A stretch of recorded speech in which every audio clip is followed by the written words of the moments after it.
नमस्कार मित्रांनो, आज पुन्हा एकदा मी तुमच्यासमोर एक नवीन भयकथा घेऊन आलो आहे. कथेचं नाव आहे निर्जन स्थानक.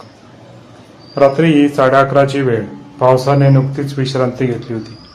काळ्या ढगांनी आकाश पूर्ण झाकलं होतं आणि दूरवर वीज चमकत होती. जंगलाच्या मधोमध एक जुनं बंद पडलेलं रेल्वे स्थानक उभं होतं. भैरवपूर स्थानक. आज त्या स्थानकावर पुन्हा एकदा पावलं पडणार होती. भैरवपूर हे छोटंसं गाव. एकेकाळी या गावातून जाणारी रेल्वे लाईन गावाचं जीवन होती. पण 15 वर्षापूर्वी एक भीषण अपघात झाला. मध्यरात्री 12:17 देवगिरी एक्सप्रेस रुळावरून घसरली. शेकडो लोक मारले गेले. त्यानंतर ही लाईन कायमची बंद करण्यात आली. स्थानक ओसाड पडलं. पण लोक म्हणायचे, रात्री 12:17 झाली की अजूनही शिट्टी ऐकू येते. कोणी तिथे जाण्याची हिंमत करत नसे. पुण्यातील 4 मित्र समीर, रोहन, आदिती आणि नेहा भूतकथा आणि ॲडव्हेंचरचे वेडे होते.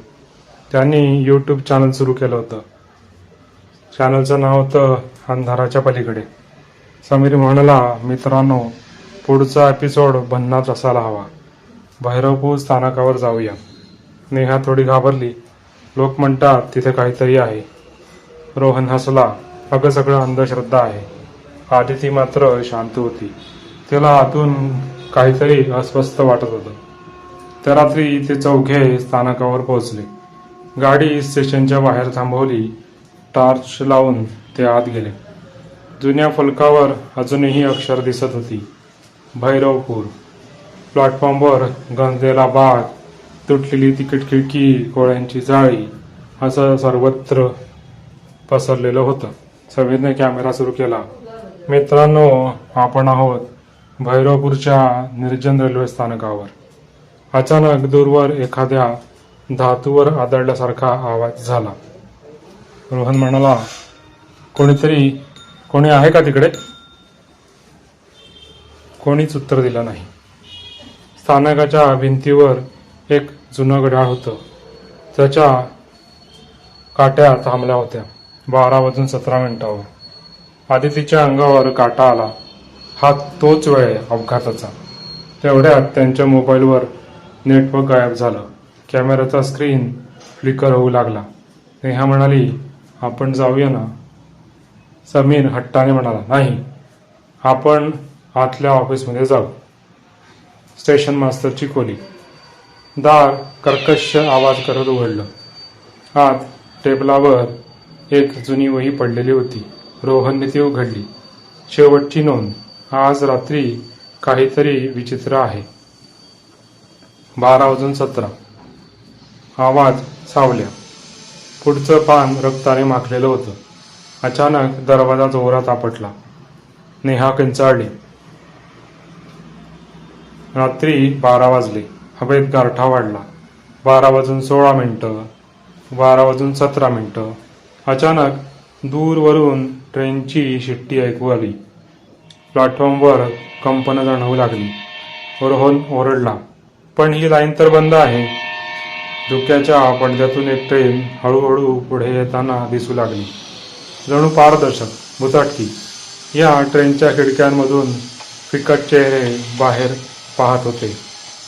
ट्रेन थांबली. दारं आपोआप उघडली. आतून लोक उतरू लागले. फाटलेले कपडे, जखमा, रक्ताळलेले चेहरे. त्यांच्या डोळ्यात पोकळी होती. समीरचा कॅमेरा बंद पडला.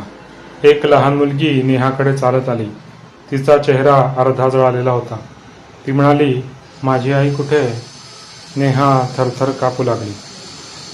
आदितीला अचानक आवाज कानात ऐकू आला, आम्हाला मुक्त करा. ती प्लॅटफॉर्मच्या टोकाला गेली. तिथे एक जुना सिग्नल बॉक्स होता. तिला समजलं, अपघाताच्या रात्री सिग्नल चुकीचा सेट झाला होता. ती बॉक्स उघडते. आत अजूनही एक जुना लिव्हर अडकलेला होता. अचानक समीर ओरडला, आदिती, मागे बघ. तो आत्मा तिच्या भोवती फिरू लागला होता. रोहनला वहीत अजून एक पान सापडलं. मी चुकून सिग्नल लाल ऐवजी हिरवा केला. देवा, मला माफ कर.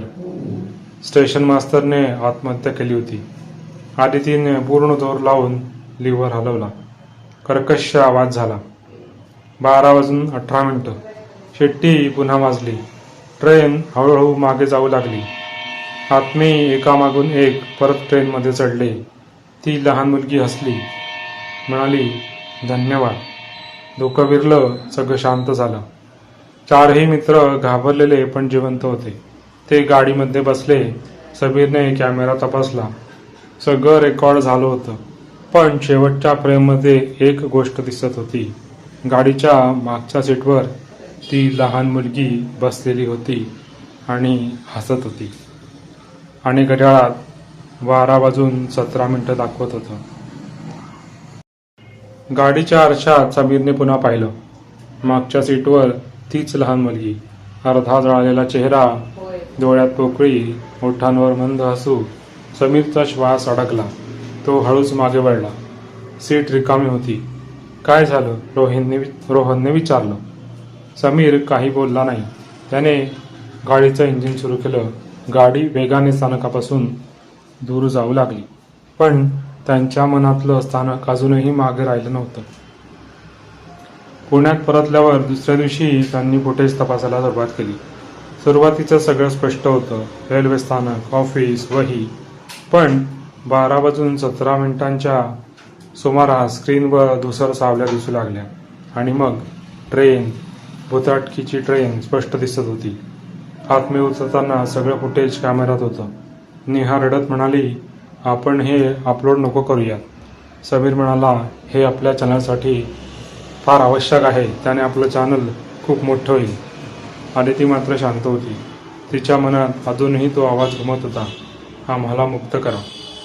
रोहनने व्हिडिओ शेवटपर्यंत चालवला. गाडीचा सीन आला. मागच्या सीटवर ती मुलगी बसलेली दिसत होती. सगळ्यांचे चेहरे फिके पडले होते. नेहा कुजबुजली, म्हणजे ती आपल्या बरोबर आली का? अचानक स्क्रीन काळा झाला आणि फक्त एकच आवाज ऐकू आला, ट्रेनची शिट्टी. समीरने तरीही तो व्हिडिओ आपल्या यूट्यूब चॅनलवर अपलोड केला आणि तो व्हिडिओ प्रचंड व्हायरल झाला. लाखो व्ह्यूज मिळाले.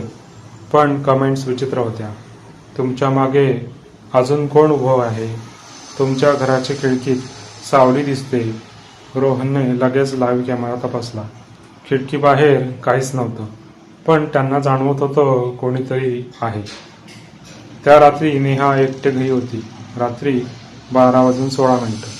तिच्या मोबाईलचा स्क्रीन आपोआप चालू झाला. 12:17 खोलीत गार वारा सुटला. तिच्या आरशात तिला स्वतःचं प्रतिबिंब दिसत नव्हतं. त्याऐवजी ती लहान मुलगी उभी आहे असं तिला दिसलं. नेहा किंचाळली. आरशावर रक्तासारख्या अक्षरांनी लिहिलं गेलं, परत या. रोहनच्या घरात पाण्याचे नळ आपोआप सुरू व्हायला लागले.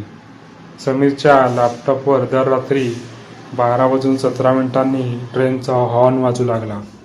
आदितीला स्वप्नात प्लॅटफॉर्म दिसू लागला आणि त्या प्लॅटफॉर्मवर ती एकटी उभी होती असं जाणवू लागलं.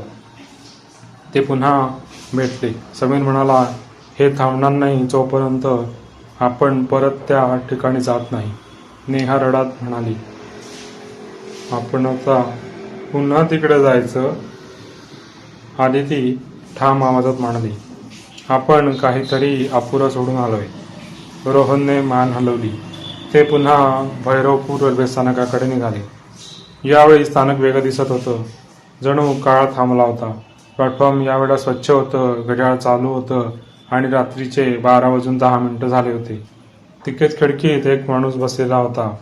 तो त्यांच्याकडे बघून म्हणाला, तिकीट घ्या, ट्रेन 12:17 येईल. समीर घाबरला. ही जागा तर बंद आहे. हा रेल्वे स्टेशन तर अबॉन्डेड आहे. तो माणूस हसला. त्याचा चेहरा हळूहळू वितळू लागला. 12:17 पुन्हा ट्रेन आली. यावेळी आत्म्यांनी त्यांना भेटलं. एक आवाज घुमला, आम्हाला सोडलं पण स्वतःला नाही. अचानक प्लॅटफॉर्म गायब झाला. ते चौघे ट्रेनमध्ये उभे होते. दरवाजे बंद झाले होते. ट्रेन वेगाने धावू लागली होती. ट्रेनच्या खिडकीतून त्यांना अपघाताचा सीन दिसत होता. रात्रीचा अंधार, सिग्नल हिरवा, ट्रेन वेगात आणि अचानक तुटलेले रोड. भीषण आवाज झाला. मोठा धूर पसरला. सगळीकडे आक्रोश, आरडाओरडा. त्या आत्म्यांनी त्यांच्याकडे पाहिलं. आमची कहाणी जगाला सांगितली, पण आमची वेदना? आदिती रडत म्हणाली, आम्ही काय करू? ती मुलगी पुढे आली. आमच्यासाठी प्रार्थना करा, सत्य उजेडात आणा. अचानक ट्रेन थांबली. त्यांना पुन्हा प्लॅटफॉर्मवर ढकललं गेलं. घड्याळात 12:18 दिसत होते. स्थानक पुन्हा ओसाड झालं. सगळीकडे पुन्हा पूर्वीसारखी शांतता पसरली. पुण्यात परतल्यावर त्यांनी व्हिडिओ डिलीट केला. त्याऐवजी एक डॉक्युमेंटरी बनवली. अपघातातील बळींची खरी कहाणी. त्यांच्या कुटुंबांना भेटले, प्रार्थना केली. काही दिवसांनी सगळं शांत झालं. 12:17 काहीच घडलं नाही. सभेने सुटकेचा निश्वास सोडला. पण त्या रात्री आदितीला पुन्हा स्वप्न पडलं. ती प्लॅटफॉर्मवर उभी होती. घड्याळात 12:17 झाली होती.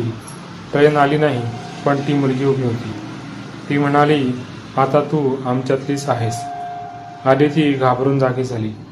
तिच्या हातावर रेल्वेच्या तिकिटाचा ठसा उमटलेला होता. त्यावर लिहिलं होतं, भैरवपूर एक मार्गी.